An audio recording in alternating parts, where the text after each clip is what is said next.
Bien, ¿qué tal, televidentes del canal CNS? Bienvenidos a este segmento, invitado especial. Hemos pactado con la ciudadanía y durante el transcurso de estas 2 semanas vamos a estar presentando los nombres y las hojas de vida de las personas que van a estar en contienda, que hacen parte de los movimientos independientes que en la actualidad conforman el denominado pacto histórico, el partido de gobierno.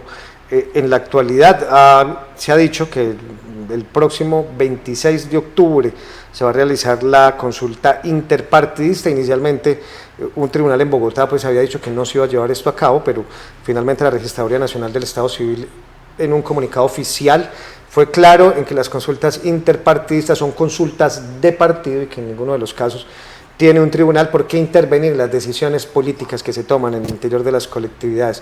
Hoy con nosotros un personaje más muy querido dentro de esa independencia política, un hombre con una hoja de vida que podría decir uno en el departamento del Quindío de las pocas intachables, un personaje que además ha sido importante en algunos sectores políticos y del pensamiento político en la capital del departamento del Quindío y en toda la región. Hablamos del doctor Carlos Ernesto Rosso, quien está hoy con nosotros, uno de los 6 candidatos en contienda a precisamente esta consulta interpartidista del pacto histórico. Doctor Carlos Ernesto, ¿cómo le va? Bienvenido al canal CNC. Alex, muy buenas tardes. Hace tiempo no lo teníamos por acá. Sí, hacía tiempo no nos veíamos, pero creo que es una buena oportunidad y es un buen motivo. Estamos de consulta el 26 de octubre, ¿cierto? El 26 de octubre es la primera consulta popular que hace un partido político para que sus militantes y la ciudadanía elija los candidatos que desea ver posesionados en las distintas instancias. Los televidentes que no conocen el término, ¿qué es una consulta interpartidista, doctor Rosso? La consulta interpartidista propone presentar los diferentes candidatos de los partidos que componemos el pacto histórico para que entre ellos la ciudadanía y la militancia pueda escoger a quienes consideren más aptos, más idóneos y con mejores habilidades y posibilidades para representar no solamente a la militancia del pacto, sino a la ciudadanía en general. Representar esa nueva ciudadanía, porque seguramente en lo legislativo, y yo pienso que no solamente en esta territorialidad, sino en el país, hay mucha inconformidad sobre el trabajo legislativo en la actualidad, tanto en Cámara Baja como en Senado de la República. Los ciudadanos han perdido, digamos, esa confianza hacia los sectores políticos, lo que termina siendo muy complejo, hablando de las territorialidades y de los destinos de las mismas territorialidades. ¿Qué está pasando en la política del país? Realmente hay unas intenciones de ciertos sectores de la derecha del país de polarizar en contra del gobierno del presidente Petro todos los sentimientos y todos los sentidos. Han empleado todos los recursos legales y los ilegales también. Han recurrido a la mentira, a la exageración, a la transformación, a la deformación de las realidades, pretendiendo precisamente generar temor, generar miedo. Hace 4 años lo dijeron, que se volvió el desastre del país, ¿no? El mejor ejemplo es que ha mejorado la inflación, ha mejorado el desempleo, el precio del dólar está muy por debajo de lo que se recibió. Han ocurrido cosas muy importantes en el país y la derecha no ha podido demostrar esas cosas, entonces están recurriendo a la polarización, al miedo y a implementar nuevas formas que se vivieron hace muchos años. Mientras ese miedo interpartidista, como usted llama, se apropia de los escenarios políticos, pues finalmente los que pierden son las reformas, los recursos que se invierten en las territorialidades. Finalmente, en ese rifirrafe político, el que está perdiendo es el ciudadano a pie, doctor Rosso. Claro, y ese es el objetivo precisamente de estas derechas, al crear todos esos caos y esas dificultades, al hacerse ausentes en las discusiones y en los debates en el Congreso, al salir con falsas proposiciones y demás. Esa es la búsqueda, ¿no? Aplazar las reformas, porque las reformas benefician a la comunidad, benefician al pueblo y ponen freno a esos hábitos y maniobras de saqueo que ha venido generando la derecha durante los últimos años. Miremos ejemplos, ¿no? El saqueo de Foncompuertos, el saqueo de las TIC, el saqueo de las EPS, el saqueo de Reficar, bueno, una cantidad de cosas que han sucedido en sus gobiernos y no ha pasado nada. A uno le preocupa mucho el discurso del tema de la salud. Usted, que fue gerente del Hospital San Juan de Dios, que conoce lo que pasa en la salud, pero ese discurso ambivalente de hay que trabajar sobre lo construido cuando lo construido se les está cayendo a poquitos. Ese trabajar sobre lo construido es simplemente la pretensión de prolongar su presencia para continuar expoliando y expoliando a través de los diferentes mecanismos, ¿no? Creemos que definitivamente la reforma de la salud tiene que ser una reforma de fondo, una reforma que elimine las intermediaciones financieras, pero que sobre todo ponga de frente y como eje central la comunidad y las personas. 20 años, 170.000 millones de deuda, más lo que se ha perdido con las EPS en liquidación, plata que ya no va a recuperar el departamento del Quindío y plata que no se va a ver.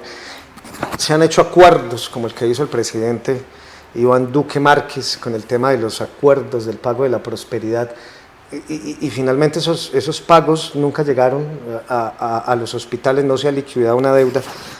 Es muy difícil trabajar con deudas millonarias como 170.000 millones de pesos a un sistema de salud que básicamente tiene a los hospitales en el Quindío en quiebra. Eso hay que decirlo. La tercerización a la que usted hace mención. Hay que mencionar que los hospitales tienen dificultades precisamente por esas relaciones asimétricas con las EPS.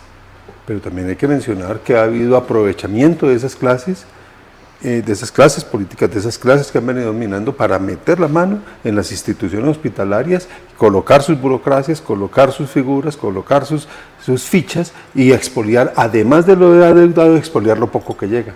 O sea... Lo volvieron clientelismo.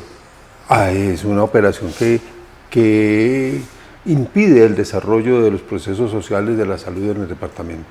Cosa compleja. Doctor Carlos Ernesto Rosso, va a usted estar en contienda el próximo 26 de octubre por el pacto histórico. Una de las fortalezas seguramente para los que lo conocemos es su seriedad y su capacidad en la política, pero para los ciudadanos del común que lo ven en este programa, ¿quién es Carlos Ernesto Rosso y por qué deben confiar los seguidores del pacto histórico en nombres como el suyo para representar a esta región como candidato a la Cámara de Representantes, doctor Carlos Ernesto?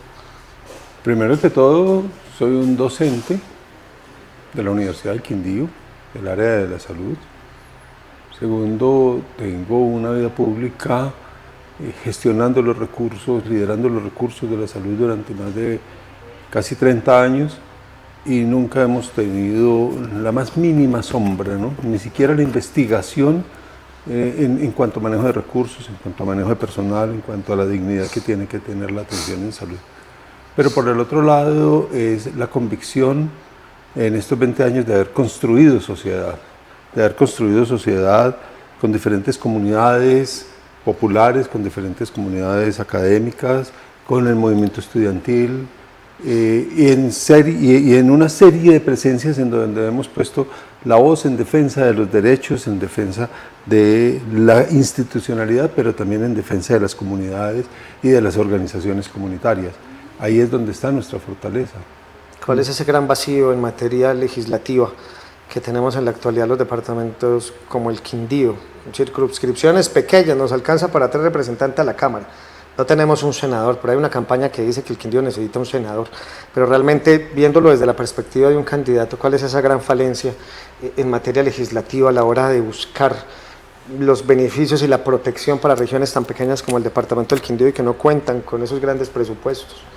Los principales componentes son la distribución que se hace de los recursos provenientes del gobierno central, que son los recursos de regalías y otros recursos de proyectos nacionales, que infortunadamente se transitan a través de acuerdos, de manejos, de cercanías que se hacen desde los congresos y no desde una reglamentación y una regulación técnica basada en los diagnósticos sociales, históricos, de las necesidades públicas y de las necesidades comunitarias. Más allá de que usted sea de la coalición del gobierno y del pacto, seguramente muchos no estarán de acuerdo, otros sí, muchas personas saben que hay fortalezas dentro de este gobierno, otros entrarán a la crítica y como ciudadanos pues son electores y están en todo su derecho, pero venga, yo creo que seamos francos, acá hay inconvenientes, incumplimientos en la actualidad de este gobierno al departamento del Quindío y hablamos de los recursos de ley segunda para las dobles calzadas, doctor Rosso.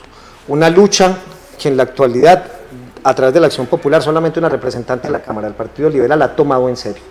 la clase dirigente del departamento del Quindío y los nuevos políticos que nos van a representar, ya sean los independientes o los partidos tradicionales, tienen la obligación de decirle a la nueva coyuntura de gobierno que el departamento del Quindío necesita inversión en recursos, que sin esas vías nosotros no podemos generar esos mecanismos de conexión que el gobierno nacional nos ha impuesto y esa gran obligación que tenemos seguramente con el turismo. Acá hay una reclamación efectiva al Invías. ¿Dónde están los 120.000 millones de pesos de inversión que por ley segunda nos toca a nosotros para las dobles calzadas? Hay que recordar que el viceministro hace unos 20 días, cuando surgió nuevamente el debate, anunció que estaban asignados, que hay unos retrasos que tienen que ver con licencias ambientales, con el traslado de la escuela, con unas protecciones de unos acuíferos y con unas adecuaciones que corresponden a las acciones locales y regionales que no se adelantaron. O sea que se puede corroborar que el gobierno Petro sí le va a cumplir al Quindío con estas obras. Están los recursos anunciados y están disponibles para la terminación de esta calzada Armenia-Calarcá. Qué bueno, eso es una muy buena noticia. Lo otro que hay que recordar es que esa representante que dices, que hace parte del Consejo Regional para la Administración de las Regalías, ¿sí?, votó en favor de que las vías férreas no pasaran por el Quindío, sino que se desviaran en el Valle para el Antioquia, siendo la presidenta de esa comisión regional. Y ahí sí no estamos de acuerdo porque el tren de cercanía lo necesitamos también. Claro. Si el Valle lo tiene, el Quindío lo merece. Claro, y estamos absolutamente seguros de que no solamente lo merece, sino que trae un mejoramiento al desarrollo del país, a las capacidades económicas y de conectividad del país. Pero allí en esta comisión decidieron llevarla por Antioquia y no por el centro del país, pasando por el Quindío. ¿Qué cosas? ¿Qué número le tocó, doctor Rosso? El número 1 en el tarjetón de está de primero. La Cámara. Ahí no hay foto, ¿cierto? No hay foto. Solo no hay foto, hay nombre completo. Carlos Ernesto Rosso, número 1. Pues créame que muchos sectores, sobre todo los sectores independientes, los profesionales, los que lo conocemos a usted durante tantos años, podemos corroborar lo que usted dijo ahí. Lleva una vida política intachable, éxitos, que le vaya muy bien y que sea la mejor decisión, no solamente para el pacto, sino para los quindianos, porque pienso yo que tienen una gran posibilidad como grupo independiente de alcanzar una de las curules a la Cámara de Representantes. Gracias, doctor. Alex, muchas gracias. Invitar a la ciudadanía a ejercer ciudadanía para romper estas hegemonías, por lo menos en la propuesta nuestra, número 1, a Cámara de Representantes. 106.9 esta noche, Región Cafetera, a través de regioncafetera.com, en Facebook, en diferentes canales que tienen ellos, van a estar enlazados con diferentes medios de comunicación. A las 7 de la noche inicia el debate con los 6 candidatos a la circunscripción de Cámara de Representantes por el Pacto Histérico. Los 6 que están en la lista van a estar con Edwin Cifuentes, con 180 grados, Harold Ruiz y con Oliver Gómez Solarte de la producción de Finito.com, en el primer debate que se realiza antes de las elecciones del 26 de octubre, las elecciones interpartidistas, más bien la consulta interpartidista del Pacto Histórico. Nosotros estaremos dando la fecha del debate que realizará el canal CNC con transmisora Quindío, con estos mismos personajes que hacen parte de esta consulta interpartidista. Doctor Carlos Ernesto, un placer haberlo tenido con nosotros estos minutos en el canal CNC y muchas gracias. A usted, Alex, muchas gracias, y con la confianza de que seguimos cumpliendo, tenemos la misma tarea y seguimos con las mismas convicciones, absolutamente invariables, solo que creemos que hay unos aportes en este país para dar la continuidad del gobierno nacional. La experiencia aporta, ¿cierto? Y es importante. Bastante. A la hora de hacer política. Bastante, no solamente la experiencia, sino el aprendizaje durante todos esos años. Tienes razón. La academia, todo eso también es importante. Obviamente. Muy bien, yo soy Alex Morales, este segmento es invitado especial, CNC Noticias en el Quindío. Los dejamos con la programación del Canal Nacional. En minutos esta entrevista será puesta en redes sociales del Canal Regional en el Departamento del Quindío. A ustedes, gracias.